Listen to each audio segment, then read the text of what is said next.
Christianity, along with Buddhism and Islam, has been one of the three great missionary religions of the world. These three faiths, more than any other, have felt the need to spread their beliefs outside of their own fold.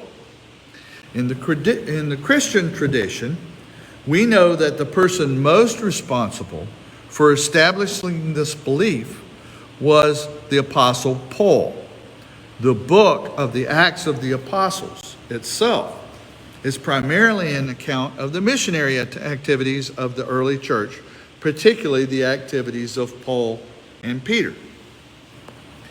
In this story, Paul and Silas are on just such a mission. They have crossed over into Europe from Asia Minor and are now in the city of Philippi. They have baptized Lydia and her entire household. This is where we pick up our story. The author records as follows: "It happened that as we were going to the place of prayer, a slave girl, having a spirit of divination, met us, who was bringing her masters much profit by fortune telling. Following after Paul and us, she kept crying out, saying, 'These men are bondservants of the Most High God, who are proclaiming to you the way of salvation.' She continued doing this for many days." Now, for the streaming universe, I quoted that from the Lockman Foundation Holy Bible New American Standard Version, which is the Kindle edition. That's for the copyright police out there on the internet.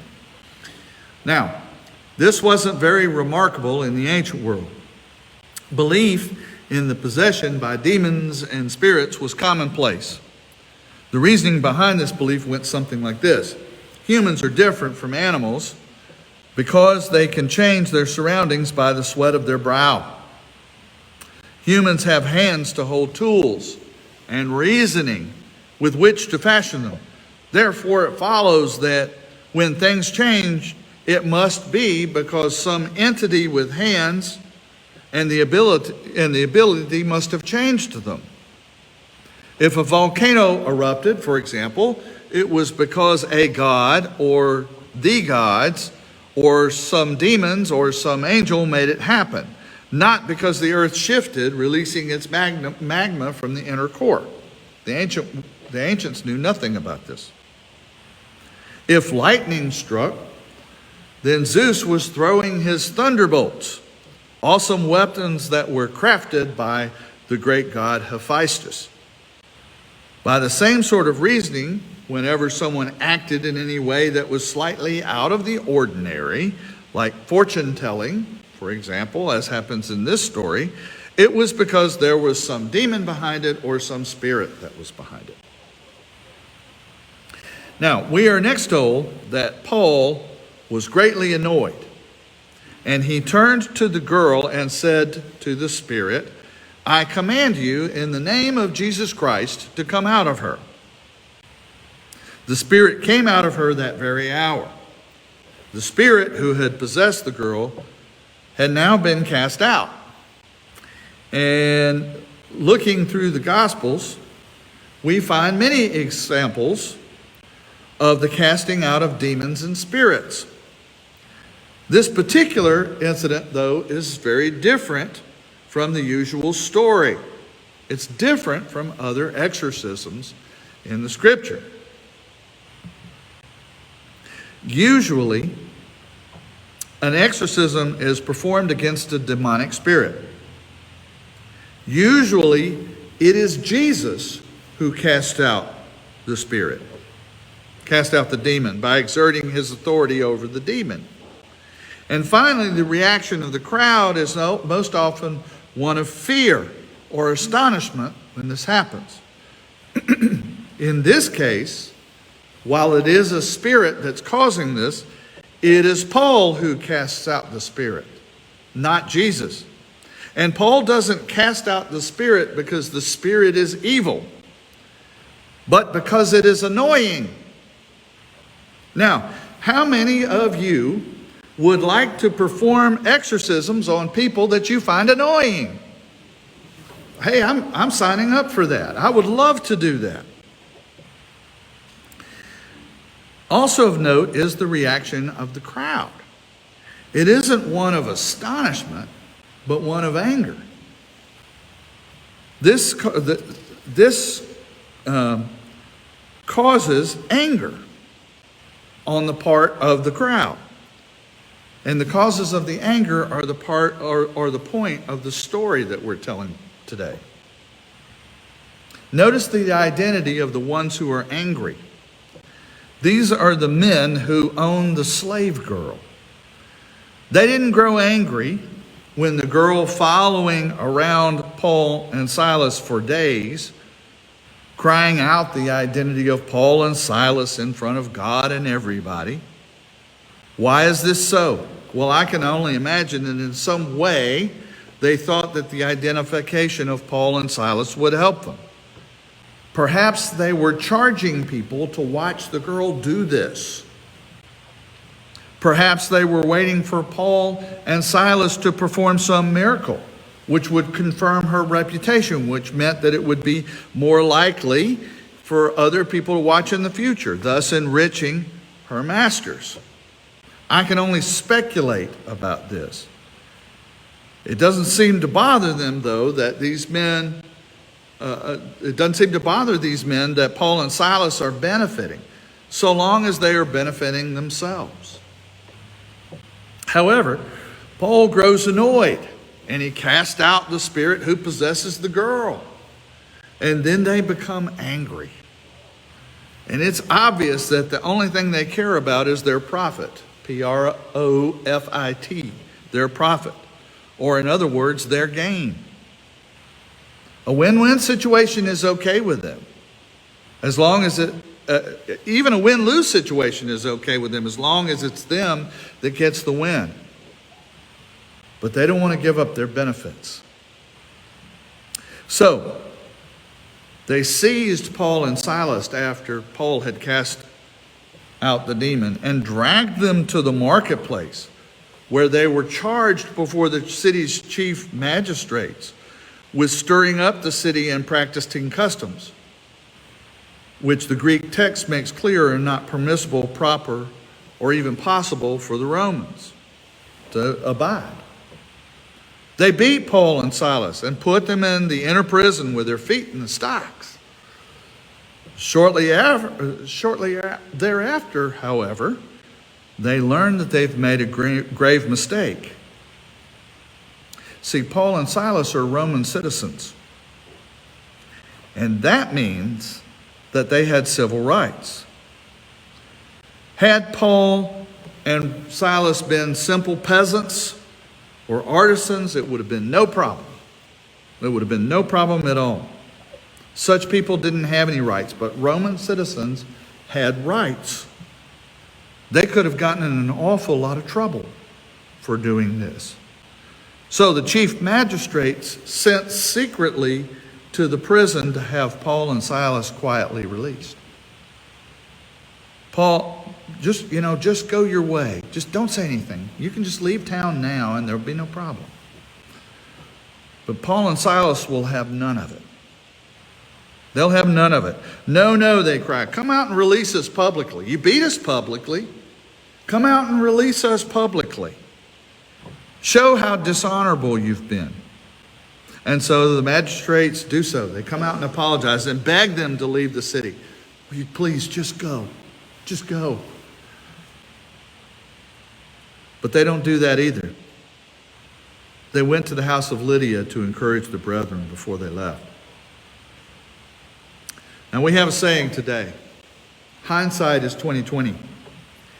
If these men had focused their attention on Paul and Silas and the message they had brought rather than the slave girl, they would have found exactly what the girl told them. They would have found out it was true what the girl was telling them about the apostles, that they brought a message of salvation. But as so often happens with us mortals, they were focused directly on what benefited them. They were focused on their profit, P-R-O-F-I-T, rather than the prophet, P-R-O-P-H-E-T. Now let me ask you a hard question. How often do we do that? How often are we focused, even in the church, on the things that benefit us, rather than on the reason that we're here, rather than on the things that God asks us to do, rather than on God's will? Some of you may have noticed that I asked that question a lot.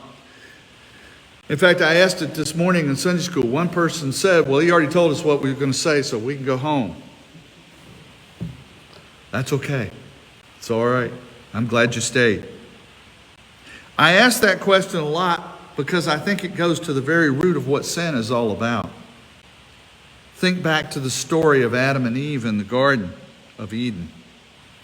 They're commanded by God not to eat of the tree of the knowledge of good and evil. Up until that first great sin, they were utterly dependent on God to provide them with the knowledge of good and evil. But the serpent came along and convinced them that they would become like God if they knew the differences for themselves. They would profit, P-R-O-F-I-T, at God's expense. They would be in control. They would be powerful. The serpent convinced them to think of themselves first. And look what happened. Years ago, I went on a trip to Utah. I got into a discussion with a man and a wife who were sitting next to me on the plane.